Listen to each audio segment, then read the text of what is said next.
Hey, welcome back to the channel. Today we're going to talk about the Strymon Bigsky MX. We're going to talk about a question that I got recently from a recent video on the Strymon Bigsky MX that I posted up here on the channel, which is, can the Strymon Bigsky MX do ambient? Is it great for ambient music, whether that's guitars or any instrument? Is this going to be a useful piece of kit for an ambient musician or artist? As you would expect of pedal like this cost, this size, you've got loads of options. I think when you're creating ambient music, one thing that's really important, as is with all music really, but is a big consideration in ambient music, is the tonality of the effects that you're using. You oftentimes want to make your parts really clear in the frequency spectrum, so it might be that you want it to be really high in mids, high end, or actually quite a bassy sound, depending on where you are in the song or the music, depending on where you're gonna pan that instrument or that noise. And as you would expect, the tonality options that you've got in the Bigsky MX are really good. You can really articulately control your tone and the modulation, the amount of modulation that you've got. So those are all things that are really important. Now most reverb pedals will do that. Bigsky MX does it really well, and actually it's really easy to control. You can either click into one of your sounds and impact it through the menu system, or for a lot of these controls they're just on the front there on dials, so really easy and simple to use. Of course there are some algorithms built in, different reverbs built into the pedal, which are brilliant ultimately for ambient sort of music. The most obvious one is Cloud, which I think most people that are really into reverb, or certainly have used Strymon in the past, will know all about the Cloud algorithm and how amazing that sounds. Just to give you an example of that.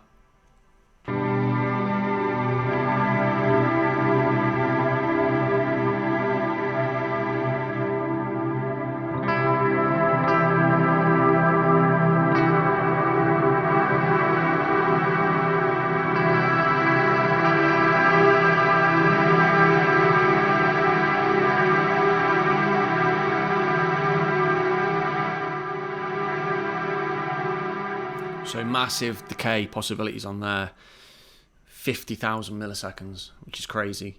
And as I just showed there, some great tonal options. Let's just have a go with modulation. Full wet.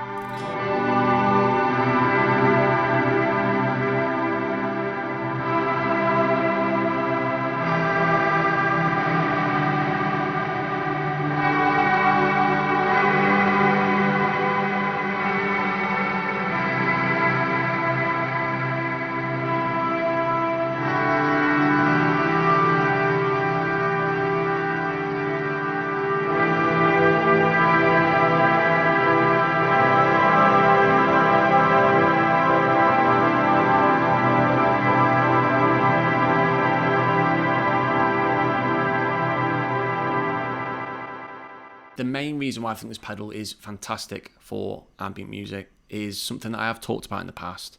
I'll just give you an example now, which is the dual reverb, the fact that you can have different reverbs either in parallel or series, or split hard left, hard right in the stereo mix. So I'm going to create a patch or sound from scratch, and we're going to do just that. So we've got Cloud selected.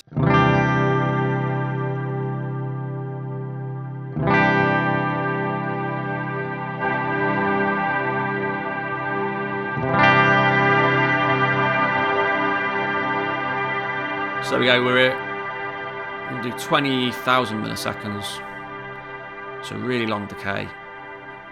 We're high mix, not full wet, and we've got a fairly bright tone with a little bit of modulation on. That's going to be our first reverb, and we're going to select that to be hard left and right. And now we're going to select the second reverb, and we're going to go with, we'll start with a shimmer, and then I'll experiment and go back to a hall.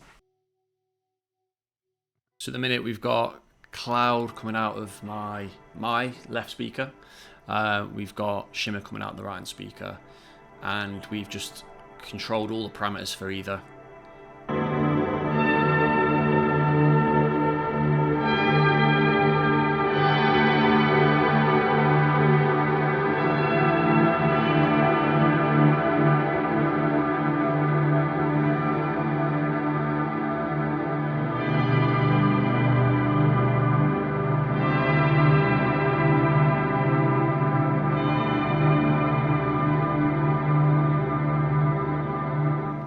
really, really cool. I'm going to get rid of the shimmer.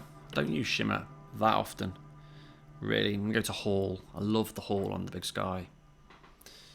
Let's bring the mix back up. And this is going to be our Hall setting. So we want a big decay. We're going to go 9,000 milliseconds.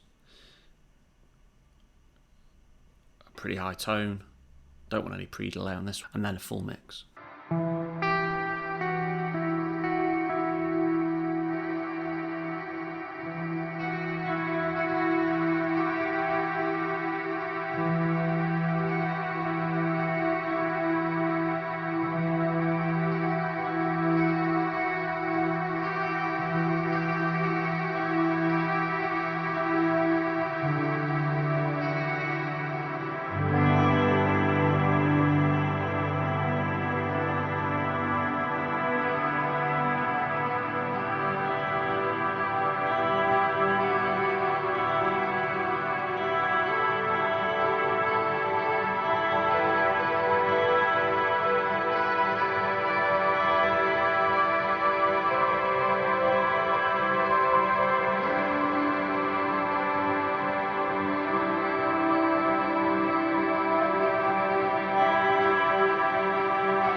I've dropped other videos on the Big Sky MX, which I'm going to share a link for here. If you're interested in watching those and diving a bit deeper into different contexts, then click this box here. I post here every single Monday and Wednesday on the channel. If you don't yet subscribe, then it would be brilliant if you could just click the subscribe button below. But I'm here every Monday and Wednesday. Feel free to join us on the journey of musical exploration. Thanks for watching.